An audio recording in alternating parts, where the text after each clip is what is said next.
Orlando, Florida, is Congressman and candidate for the U.S. Senate, Alan Grayson. So, Congressman, thank you so much for being here. I really appreciate it.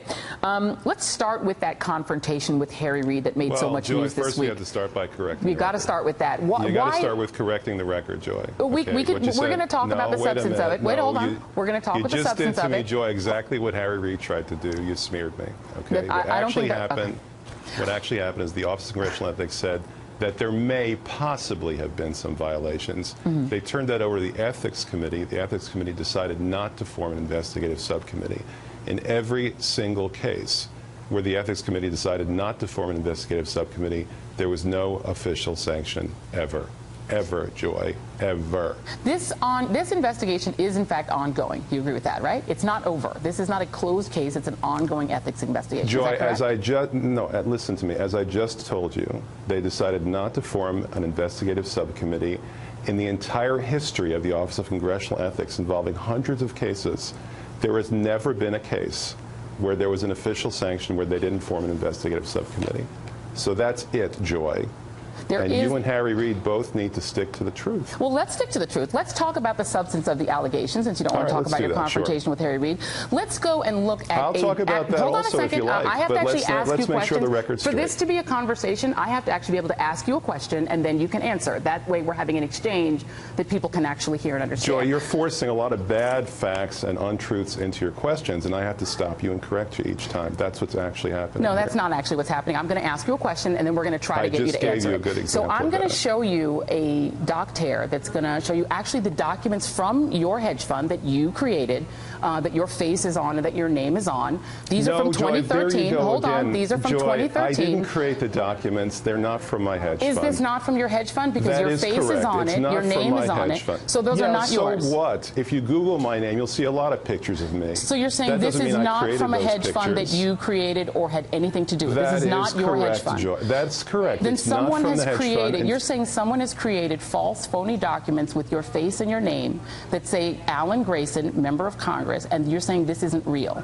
Listen, do you read the New York Times? Do you think that every picture that appears in the New York Times is a picture that the person who's depicted actually created? This isn't a picture from the New York Times. This is actually the brochures from the hedge fund, which was called the Grayson Fund. There you go again, Joy. This is the brochure. Joy, you are completely misinformed. So you're saying that these are okay? Hold on, I'm going to go back again. That was not a document You're saying that is not the marketing documents from your hedge fund. It isn't. No, they're not. Can we put the picture up again? That is correct. They're not. Then what is this? What are we looking at? Just like Harry Reid smearing me. What are we looking at then? What is that we're looking at? Because it says Alan Grayson, member of Congress. It looks to me like it's a performance report prepared by a third party.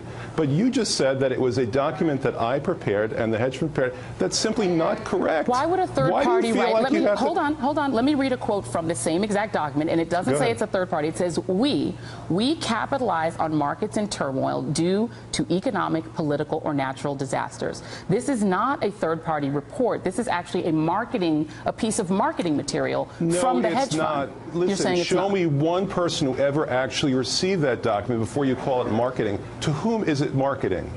To potential clients, to potential investors in your hedge fund. Nobody has been contacted by my investment partnership since I was elected to Congress. Joy, why do you perpetuate these lies this way? These documents are from 2013. Because this is what, sir, actually, this is your hedge fund with your name on it. If you look at the metadata for that document didn't even exist in 2013. But it's dated 2013. That document was created in 2016. It's dated 2013. Go ahead and investigate that. Okay, yes, you're saying, hold on. Isn't that interesting, Joy? Isn't it interesting the document has a date on it 2013 and it wasn't even in existence until 2016? It's a document dated 2013 with your name on Joy, it, with the name of the Grayson Fund. And you're saying that the Congressional Ethics Committee made up this document, that essentially this document that's contained in a 74-page ethics report is invented. No, it's not. It's not in that report. You know, you are just This is what they're referring to in the report. One lie after another after another. It wasn't in the report.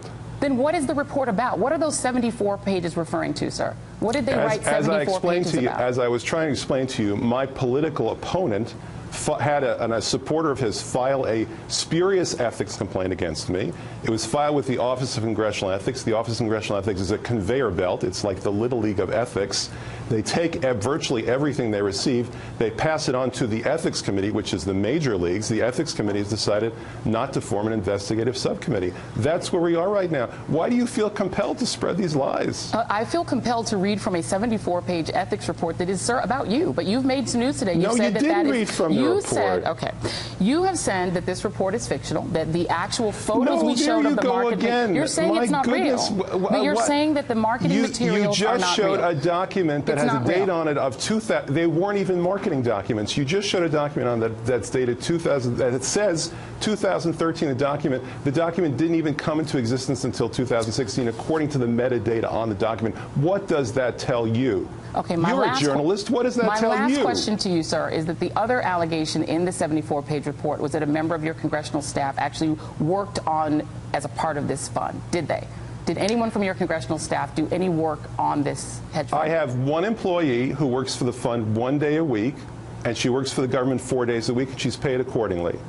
That's how she spends her time, and that's what she does. There's nothing wrong with that. There might be something wrong with that if she worked for the fund and she weren't paid by the fund. There might be a problem. But the fact is we scrupulously make sure that she's paid for the time she works for the fund by the fund. She's paid for the time she works for the government by the government. There's nothing wrong with that. And do you believe that anything about this association with this hedge fund, which does work on issues involving countries that are in economic turmoil, et cetera, is that any conflict at all with your duties as a congressman? Could you at least get your facts straight before you try to slime me on national TV? Okay. Is that asking too much? Well, you know what? I think we've made some news here. You said that there's nothing to the 74-page ethics report. We will certainly await. I just explained it to you. They didn't form an investigative subcommittee. We will certainly await what the committee has to say. Thank you very much, Alan Grayson from Orlando, Florida. The committee's already spoken. Great.